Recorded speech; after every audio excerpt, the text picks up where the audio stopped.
Hello again, and welcome to Andy and Paul, or Paul and Andy's podcast, Grey Matters, where two gentlemen of a certain age who can't be with us, so you're stuck with us, talk about things to do with life in general and the complexities and mystery. I'd have shot myself by now if I was listening to that stuff. Would you? It Sorry. sounded like, here we are again, two old farts. I'd have just gone to Radio 1. All right then, okay, I'll start again then. Do another, do a bright, think up, Yeah. think, imagine you're not from Yorkshire, Right. do a Yorkshireman. Yeah, okay.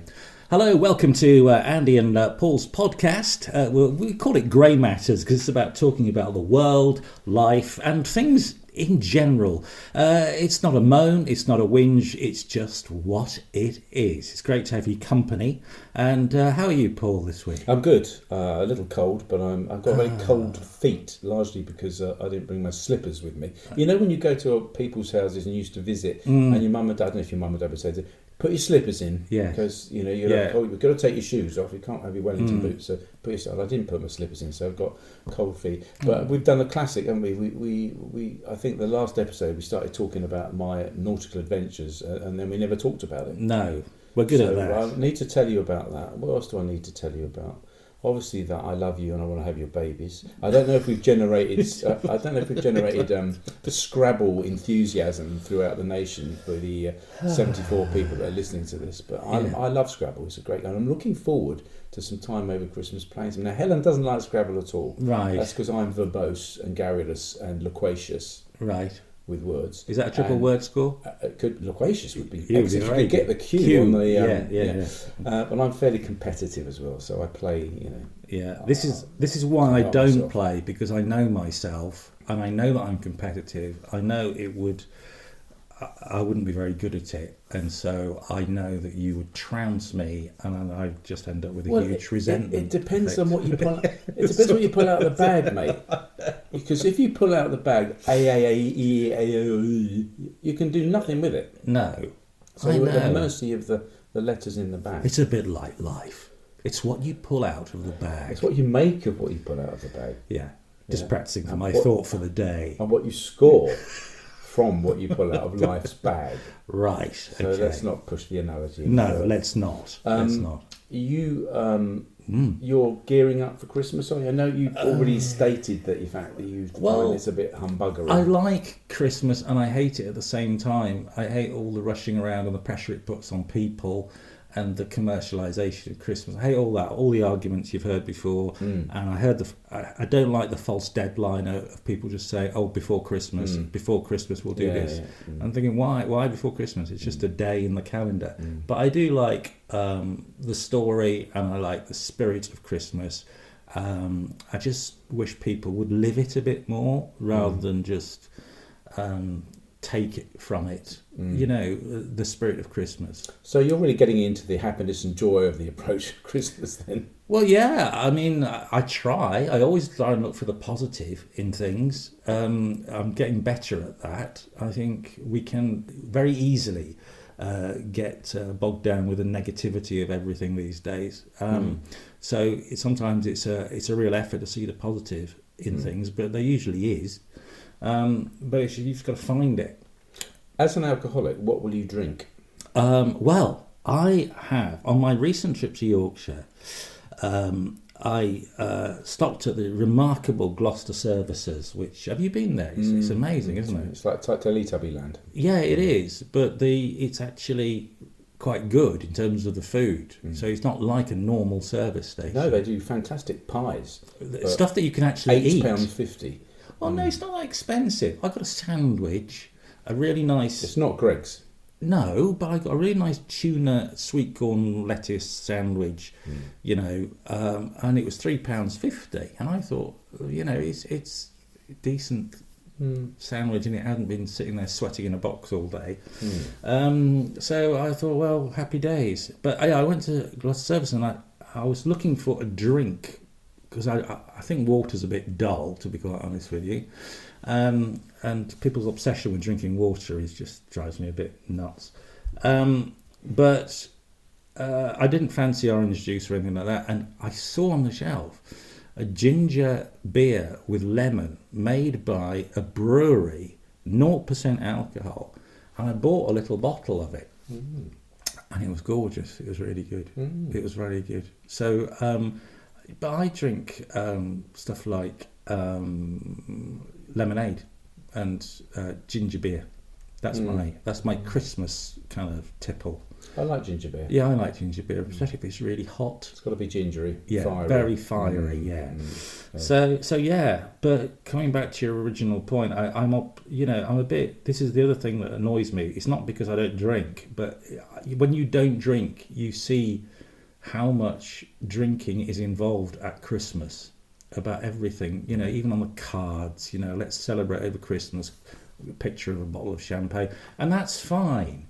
But it's just how it's all become part of our normal thing, and people say, "Oh, let's start Christmas Day with Bucks Fizz," and all that sort of stuff, and that's great. But I can't do that. So it's not sour grapes on my part. It's just that you notice how much it's not any grapes, drink plays a part of Christmas celebrations in this country. I think it's not unknown for people to be completely sozzled by the time they're trying to pull the meal together. Yeah. And turkey's not been, turkey's going in the oven but not been turned on, and nightmares like that. Yeah. But it does get out of kilter. It's very difficult to preserve sanity somehow. I think I think it's got better. I could be wrong. I think I think COVID kind of made people think about family more, perhaps.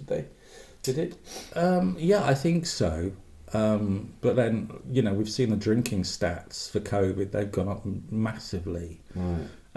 Because people have nothing else to do. I just think that was it. And they were stuck at home all day. Is it the taste or is it what it does to you? I think it's just the fact that it makes you forget about stuff and makes your life a bit more bearable. Like any drug then, really? Yeah, it's just an escape, isn't it? And it's a way to escape from what's going on in your head. So it's an anaesthetic basically for life. You've done amazingly well because you've been. How would you describe it? It's a work in progress, Paul. It's a work in progress. Yeah. No, I get that. But how long have you been clean? Or nearly 3 years. So do you ever get moments like at Christmas where you think, no, just like a glass of red? No. I don't actually, and that is being totally honest, because I know for me it would just be awful. So, and for those around me. So I don't really, but I don't resent other people being able to, and in fact, I'm quite glad that they can. Because I think a lot of people who don't have that sort of addictive nature and aren't addicted to alcohol, they don't quite know how to behave around someone who's alcoholic. They think, just carry on as normal. Better hide it all away. No, don't be daft. We best not have a drink because Andy's coming around and he doesn't drink anymore. I think at first people were like that, but now they just don't bother. But it's great actually, and it's quite a fun game I amuse myself with, is being the only person not drinking at a dinner party is quite amusing, because you just get to see what utter idiots people are after a few drinks, and how much they repeat themselves as well. In vino veritas. Oh yeah, and it's just hilarious. Which means in truth wine, doesn't it, in Latin? Yeah. So people drink, and all of a sudden they say, I've never actually liked what you do or anything about you. Yeah. So it's you can be quite mischievous, and it's almost being the only non-drinker at a dinner party where everybody's drinking is like being a small boy with a box of fireworks.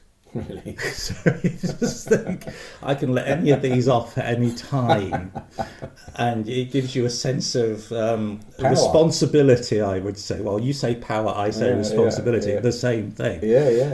But you just got to be careful not to light the blue touch paper if you don't want to see that particular firework go off. Wow, that's amazing. Is there do the AA have a special support group for the festive season? Do they ramp up the support that's available? No, or is it because just always there anyway? It's always there, and it's every day. And it's every day, is it? Well, yeah. Well, that is the AA thing.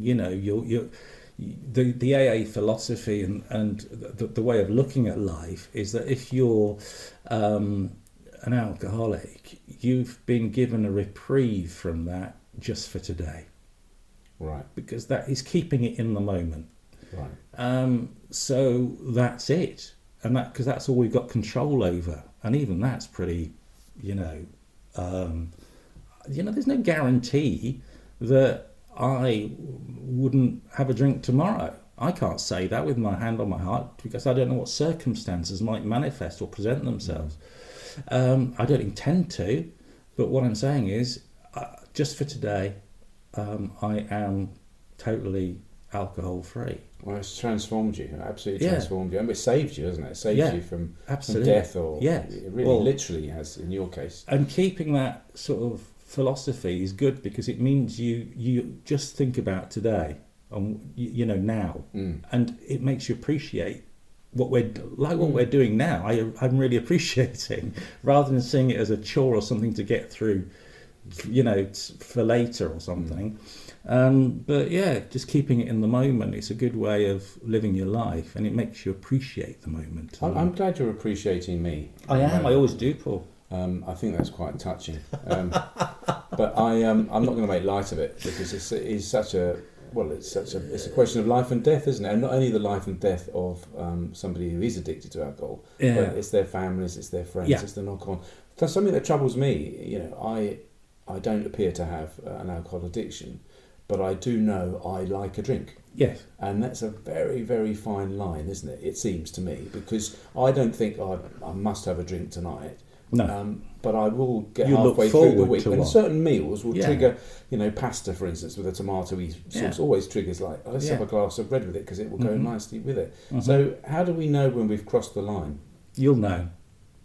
Well, how do I know? Because you'll know that you'll need a drink rather than would like a drink. Right. You'll know. You'll just know. I knew straight away, and it was like flicking a switch. And but that's the nature of this thing called alcoholism. Is that it is a very progressive thing. It creeps up on you. It's a bit like bad eyesight. Right. You don't wake up one morning and go, "Oh, I can't see anything." But you'll notice certain things over a period of time, and because you live with your eyesight every day, you don't notice it's getting worse. It's a progressive thing. I get that. And so alcoholism's very much like that. You might say, "Oh yeah, I'm not an alcoholic, but I like a drink," but to create the same effect that you like a drink for, you will have to drink more increasingly over a long period of time. And then you get to the point where you think, hang on a minute, I'm drinking 2 bottles of wine a day here instead of just a glass of wine that I started with over a period of, say, a few years. Then you get into denial about the fact you're doing it. And then you get into all the tricky areas. And then you get into not even being able to remember what you were like. What we call blackout drinking. Blackout drinking isn't passing out, it's actually not being in control of your own actions. And that's when people say, I can't remember that I was drunk, and they are actually telling the truth. It doesn't sound like it sounds like the biggest get out ever, but if somebody says you did this and somebody goes, I can't remember, that's a blackout. Right. Because they genuinely can't remember. So it's a progressive thing. So, I think it's amazing that you have cracked it for yourself. Not yet. I'll never have cracked it. Okay, how would you describe? How can I describe it? Work in progress. It's wonderful that you're work in progress and you're not drinking alcohol, and you've recognised that is an issue for you. Yeah, that's wonderful. But even more wonderful, as your friend, is the fact that you are very articulate in explaining about it. And I think it's authentic, because if some people are listening out there that might be teetering on the edge of a problem, they probably have got a problem, and listening to you may well tempt them to go to their local AA meeting and get some help and get some support and realise there's other people out there, they're not alone.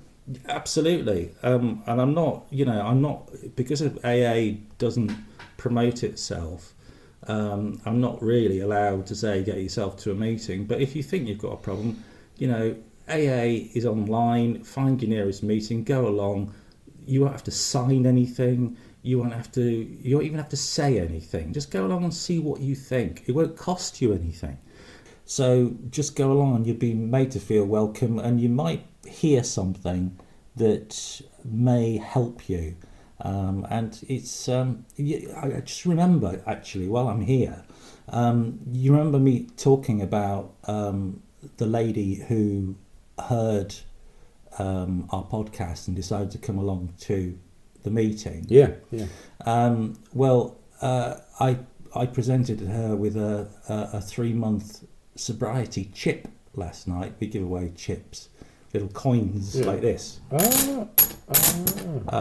for people, especially during the first year of when they're in AA. So you've got different colour tokens, metal tokens. Yeah, on which it says 1 month recovery. Yeah, on the first one. Yeah, that was the first one I got, and then you just collect them over the year, and then after a year you get yearly ones, and and I just felt an enormous sense of pride, really, that she's doing really, really well. So that's great. That's brilliant. I mean, we wouldn't be doing the podcast, frankly, if she hadn't come to that meeting and said, "I've come to this because I let you talk about it." So well done you for talking about it, because it's a very personal thing and it's very exposing, isn't it? Well, it is, but it's part of me, and it's part of life's rich tapestry, and I actually look forward to going to a meeting a couple of times a week, because it's just nice to meet people and see people who are new, and see people who have been a long time that have become friends, and because at the end of the day we're all in the same boat. You are. So, which reminds me, oh yes, about being in the same boat. Yes. I keep putting off telling you about my nautical adventure, don't I? Yes. Okay, so this was when I was away. I couldn't partake in this. You nearly did partake, but you were going up north, and so therefore I got another friend to help me sail my dinghy. You've got another friend? Yeah, I have. Yeah. His name's cheating Paul. on me. His name's Paul, darling. So we've both got a friend called Paul. Yeah, I don't think that's that staggering, because it was a very popular name back in the 60s, frankly. Well, in fact, it was so popular that there was 3 Pauls in my class, and my mum just raised her eyes to heaven thinking, why did I choose Reg? Because I could have been Reg. My grandfather was called Reg. Yeah. But then I'd have been Reg Leather. So everyone would have said, oh, Reg Leather, yellow leather, Reg Leather. Anyway, so we're going to put the boat away. It's a dinghy. It's 14 foot long. It's an enterprise dinghy. And they are known for being fast, tippy, and all that wet. That wet. Well, yeah, it's an open boat. It's not a yacht. You've sailed it. I have. So I picked the day. The weather forecast was looking good-ish. The wind was looking fair, because you don't want to be paddling. It's a bit dull. And I have to sail it down the estuary, hang a left up Frogmore Creek, and then go up Frogmore Creek. And at the end of it, there's a friend of mine who's got a very nice house with a boathouse and a little flat on top. And I just I go into the boathouse and take the mast down, and that's where it lives for the winter, which is very cushy, because it means it's not rotting on the car park in Kingsbridge. So me and my mate Paul, who sailed with me before, happens to be an army doctor, which is important, but not that important, fortunately. Okay. So we sailed down. We've got the wind behind us. It's a northeasterly, but it's actually veering easterly, and we get down to Frogmore Creek in no time at all. Turn left, because we've got to get there whilst the tide's right, otherwise we can't pull the boat out of the water onto the slipway.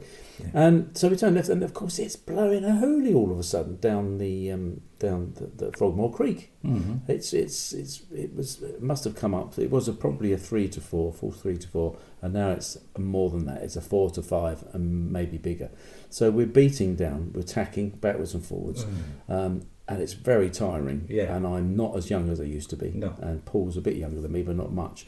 And I got to I knew I was tired, because I said to him, as the boom come off the gooseneck, that's the sort of prong that goes into the boom that keeps it attached to the mast. Yeah. And it hadn't. And of course, I wasn't bending as much. I was feeling tired, so I wasn't bending, and the boom's clipping my buoyancy aid. Now we decided to sail, because it was the end of the season, in shorts and fleeces and stuff like that, and a buoyancy aid. Okay.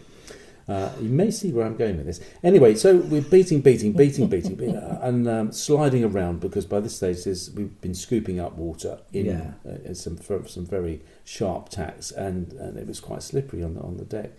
And I must admit, I did say a prayer. I said, please, could you turn the wind down a bit? Because it's something like that. Anyway, and it did seem to kind of calm down for a bit. We did a couple more tacks, then it was up again, and then gusting. It's the gusts. Yeah. And when you get a gust, as you know, you have to spill the mainsail to let the wind go through it. Yeah. You have to push the tiller so you turn up into the wind a bit, but not too much, because otherwise the gust will go the wrong side of the sail and you'll fall into windward.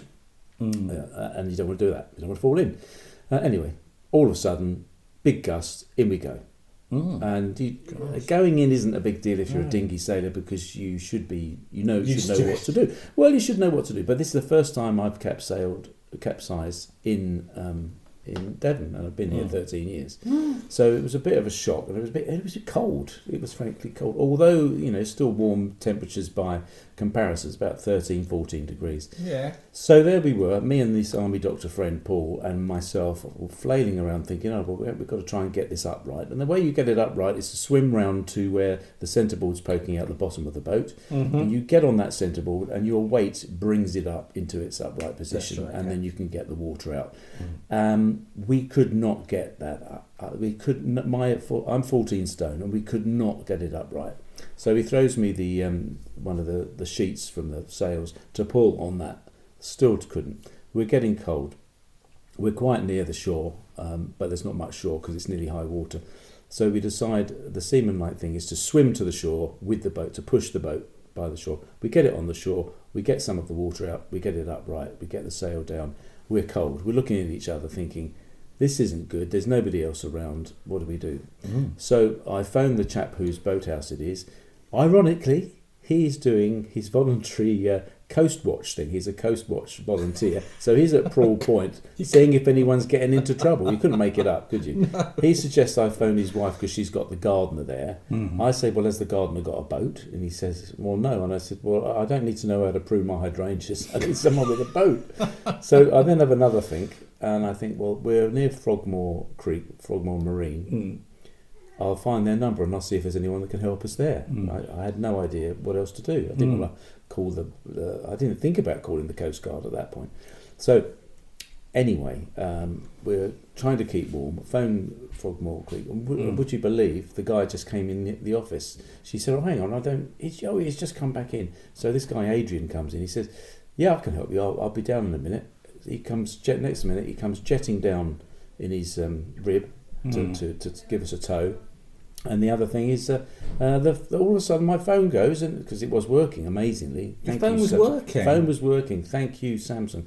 And he, the phone goes, and it's the harbour master at Salcombe saying, "Hello there. I understand you've had a bit of a snag sailing. Are you okay?" And I said, "I am, but how on earth did you know?" He said, "Oh well, the farm shop up on the ridge there. They saw you go in. They called it in to us, and we were about to send a rescue, and then they stood us down because they saw you were okay." And I said, "Oh, well, that's wonderful. I feel really supported, and well done, Springfield Farm Shop for actually looking out and bothering." And then we got this tow in to where the boathouse was, which was only about 400 metres, something like that.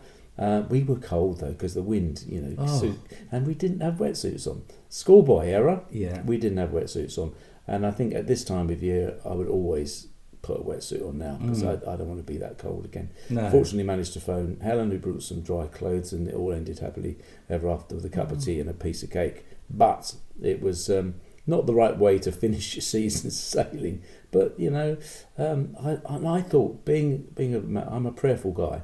So I'd prayed this prayer, please, knock the wind down if you would, and it did for a while. But then I thought, why did you let me get pushed out of the boat? Why were we flipped out of the boat, Lord? What was that about? And I just felt this absolute impression, sometimes you've got to fall out of the boat, and it wasn't lost on me. Sometimes you've got to fall out of the boat to get back on the boat, to realise how dangerous it has been or how tricky it's been, for whatever reason. You've got to step out of the boat sometimes. But in this case, he turfed me out of the boat. So there we are. that's my nautical adventure. Well, I mean, yeah, because now, next time you do that, you'll have that memory and it will affect how you put the boat away in the winter henceforth, I would say. And yeah, so, it will. Because you'll think end of the season, I don't really want to wear a wetsuit, but last time I was in and I got really cold, Absolutely. so I'll put a wetsuit on. You might want to give. There's this thing on Radio 4 called the shipping forecast. Right. That's worth a listen. Thank you If very you want to know much. what the weather's going to do. We knew what the weather was, and we were unlucky. My main point is that not only was it a capsize from a sailing dinghy, but it was an allegory for life. Sometimes you fall out of the boat. Indeed. But what was wonderful was, all these people kind of helping, and there was no one around. So I'm very, very grateful.